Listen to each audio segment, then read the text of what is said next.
Per què la ratafia es diu així i per què Santa Coloma de Farners podríem dir que és la capital per excel·lència d'aquest licor. Avui em trobo a la Fira de la Ratafia, de precisament aquí, Santa Coloma de Farners, que cada segon cap de setmana de novembre organitza tot tipus d'activitats, de tallers, tot en relació a la ratafia. Però, per descomptat, també es poden tastar diferents dolços o salats on l'ingredient comú és aquest licor, la ratafia. Però bé, no em vull avançar perquè tot això ja us ho mostraré en les següents imatges i la gran pregunta, per què la ratafia es diu així? Per què rep aquest nom? Hi ha diferents teories que expliquen l'origen de la ratafia. Jo m'he volgut quedar en les dues que més m'han convençut. La primera teoria seria que ratafia prové del llatí, del pax rata fiat, que vol dir queda signat. Però quina relació té la ratafia amb signar una cosa? Doncs bé, perquè era l'expressió que s'utilitzava davant d'un notari quan s'assignava algun pacte o algun afer públic abans de fer el brindis. Per tant, era per ratificar, és a dir, que segons el DIEC, per confirmar una cosa que s'ha dit, fer-la vàlida. L'altra teoria seria que ratafia prové del crioll, que ens arriba importat a través del francès, concretament de les Antilles franceses, aquestes illes que hi ha al Carib que pertanyen a França.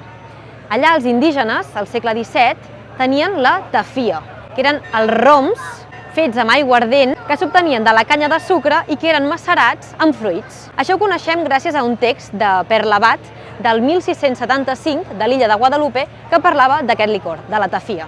Però per què Santa Coloma de Farners és una de les localitats per excel·lència de la ratafia?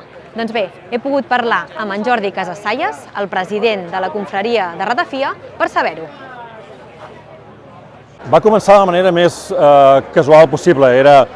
Estem parlant de fa 43 anys, la festa major era molt diferent i un grup de joves es van reunir al voltant d'una taula, de fet aquí, en el bar Esport, on estem ara, i van dir, ostres, què podem fer una mica alternatiu, perquè la festa major era com molt clàssica, i estàvem veient ratafia, home, doncs fem un concurs de ratafia. I d'aquella anècdota una mica revolucionària o alternativa, va agafar en pòsit i es converteix en el que som ara, un 43è aniversari, on s'han presentat 301 ratafies, no només de Catalunya, sinó també de països Balears, València, País Basc, i fins i tot rebem ratafies a vegades de Canadà, d'Austràlia, de la resta d'Europa. Vull dir que és una cosa que ha anat creixent de manera bestial. Com a molts llocs hi ha hagut tradició ratafiaire, és a dir, al final la ratafia fa molts anys que se'n fa, era una part més de remeiera, i ho feien bàsicament les dones, feien els seus remeis. De fet, aquí tenim una exposició on fem una mica d'homenatge a tota aquesta tradició de dones ratafiaires que han anat explicant com es fa. S'ha fet a Santa Coloma perquè fa 40 i pico anys vam apostar o va sortir aquest concurs, va agradar, el poble se'l va fer seu, que aquesta és la gran cosa positiva, que el poble s'ha fet seva la festa. Si ara preguntessis als colomencs quina és la seva festa, segurament no et dirien la festa major, dirien la festa de la ratafia. El dijous, que comencem amb la festa, és la part més solemne, on en el concurs que us deia abans es presenten ratafies de tot Catalunya, però n'hi ha un subconcurs que és quina és la millor local. Cada any guanya una persona diferent i aquest és el que guarda, diguem-ne, el llibre on hi haurem les receptes, hi ha un panó i és el que custodia aquelles essències de la festa.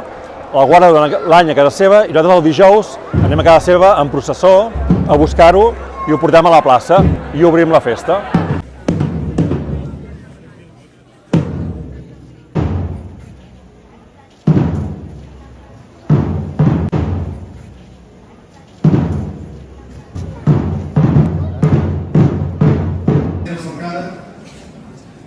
Alceu la vostra copa com a agraïment a la terra, al sol i la serena i a totes les ànimes ratafiaires que ens permeten continuar aprenent el beuratge de l'amistat.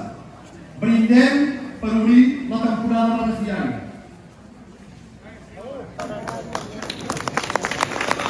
Visca la ratafia!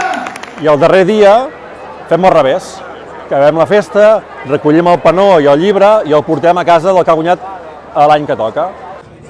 Aquí, a la plaça Farners, un dels epicentres de la fira, hi podem trobar diferents ratafies elaborades arreu del territori, cadascuna d'elles amb les seves particularitats i amb el seu sabor únic. Però a part de la gran varietat d'aquest licor, també trobem una gran varietat de dolços, des de brunyols, xuxos, magdalenes, colants, dònuts, carquinyolis amb ratafia i xocolata, tortell de ratafia, més carquinyolis, tronc de ratafia i també rosquelles. I fins i tot hi podem trobar pa fets amb ratafia. Ara bé, molta gent ve aquí a la fira per pur postureo. Així que els he volgut posar a prova, he volgut saber què en sabien sobre la ratafia amb el següent test. Un cop ja hem fet la mescla de la ratafia, quants dies ha d'estar la ratafia al sol en una garrafa de vidre i ben tapada? 3 opcions. 20 dies, 30 o 40?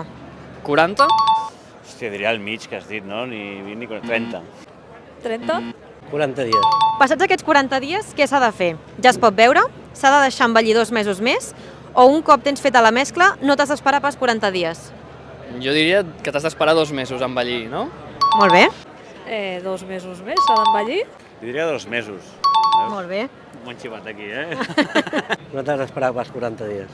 Ah, no! L'has de deixar envellir... T'has d'esperar. L'has de deixar envellir 2 mesos més. Quin és l'element que distingeix la ratafia catalana? La nou verda, l'aiguardent o les herbes? La nou verda. No, verda. Les herbes? La nou verda.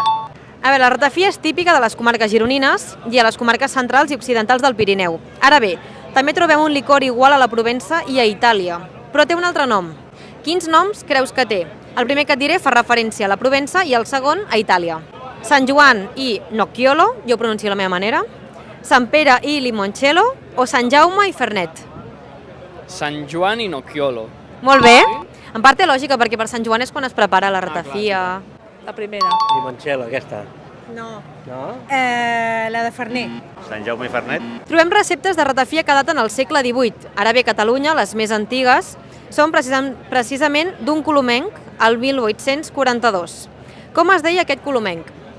Francesc Roset, Francesc Bosch o Francesc Rosquelles? El Rosquelles. Francesc Rosquelles? Francesc Bosch. Roset? Podem veure que hi ha gent que porta la samarreta de Jo xinxollo. Què vol dir xinxollar? Beure, sacsejar o anar de festa? Sacsejar. Podries Us anar dono de una fer... pista per allà, eh? Us dono una pista. Sacsejar? Sacsejar. Molt bé. En aquesta fira també pots trobar una demostració de com es fan les veritables neules de la pastisseria Tries. Sí, les galetes Tries són de Santa Coloma de Farners.